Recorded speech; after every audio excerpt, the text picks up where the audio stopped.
Yeah. Hi, hello everyone. This is Shanmugaraj. Welcome to my channel. One of the aims of this channel is to build a global knowledge sharing platform in the domains of agile, leadership, and project management. You can join me and help me with that either by subscribing to this channel or sharing my videos to your friends. Right? So, having said that, let us get into today's topic. Currently, we are discussing some of the leadership ideas from Wharton School of Business. Today's topic is why generative AI investments are surging in the US. This particular article has been published in November 6th, 2023. Business leaders are exploring more use cases of AI as adoption reaches a critical threshold, according to a new study by Wharton's Stefano Pontoni. Since the launch of OpenAPI's ChatGPT chatbot in November last year, there has been a wave of groundbreaking generative AI launches.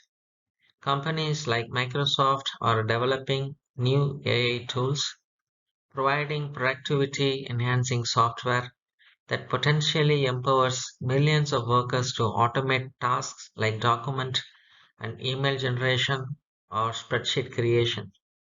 In a new study carried out in collaboration with marketing consultancy GBK Collective, Wharton marketing professor Stefano Pontoni unearthed fresh insights into the adoption of generative AI and its impact across the US economy. He said that generative AI is relatively new and no blueprint or recipe exists for its implementation. Everybody is experimenting. The technology is changing very fast. This particular article helps us understand the state of play. US survey shows generative AI is here to stay. Puntoni's research revealed that generative AI has reached a critical threshold, experiencing significant and rapid adoption, leading to substantial changes in business practices. He polled 672 respondents based in US. Over 50% of the sample is already using generative AI in their work, with many use cases indicated as being already under exploration or soon to be. This shows the tech has already passed a critical or a crucial tipping point. Furthermore, the study predicts that the situation is unlikely to reverse anytime soon. In the next 12 months, enterprises plan to increase their spending on generative AI by an additional 25%. Much of the spending will be allocated to internal teams that are tasked with developing generative AI strategies. However, the research also suggests that external partners will play a significant role, with half of the businesses surveyed expecting to bring in external consultants, partners, or contractors. Puntoni expects that we will see very fast growing lines of businesses for main consulting and IT outsourcing companies. What industries benefit most from generative AI investments? The study highlights how the most significant growth in generative AI investment will occur in sectors and functions where current adoption is still in its nascent stages. This includes larger corporations, the professional services and retail industries, as well as marketing, sales, HR, and operations departments. Smaller companies are more agile in leveraging the potential of generative AI compared to their larger counterparts.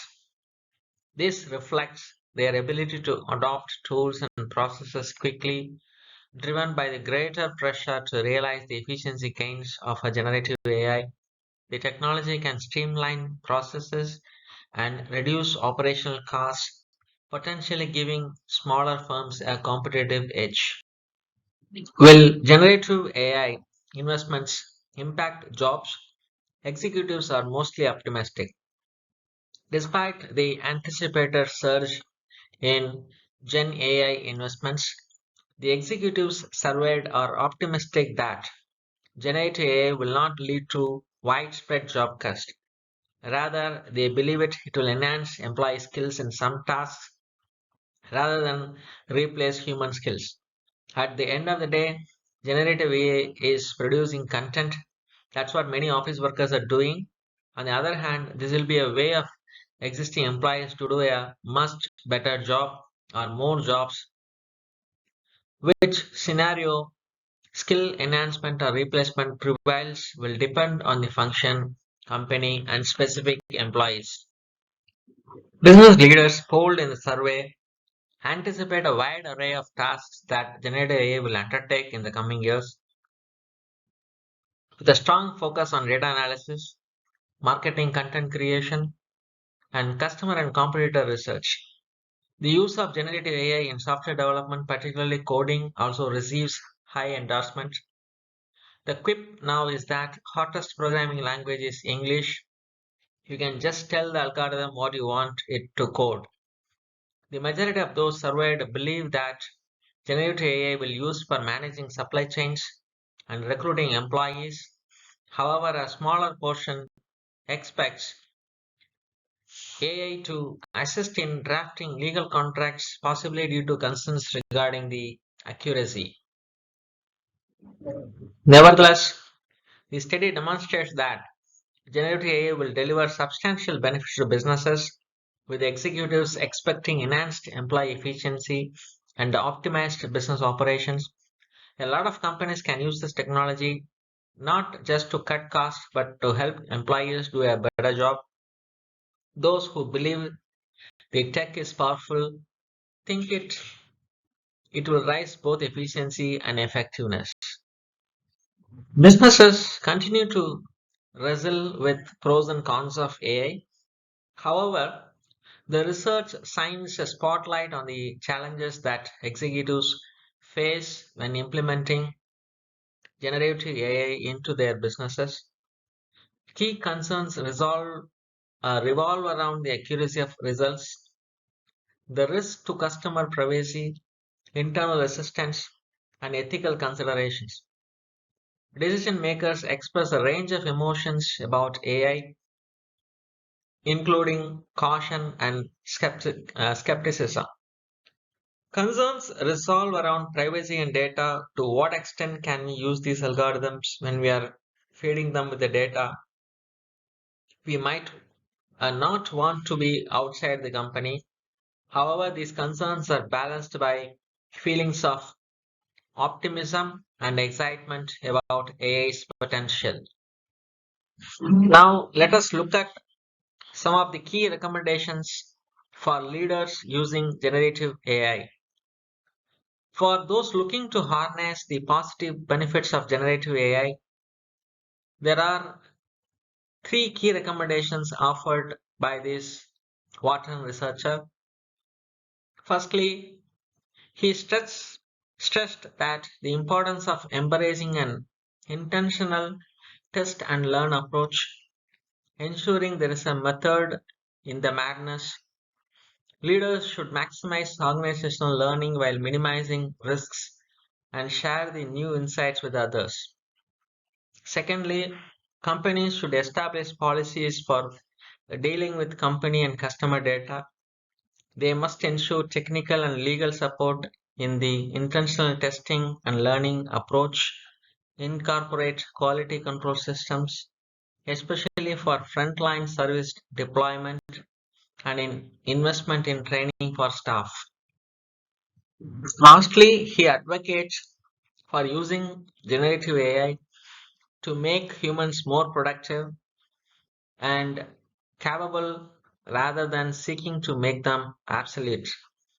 Far from the doomsday scenarios we often read in the media, Generative AI offers organizations the opportunity to help many employees find more meaning in their work and creativity, fostering human flourishing.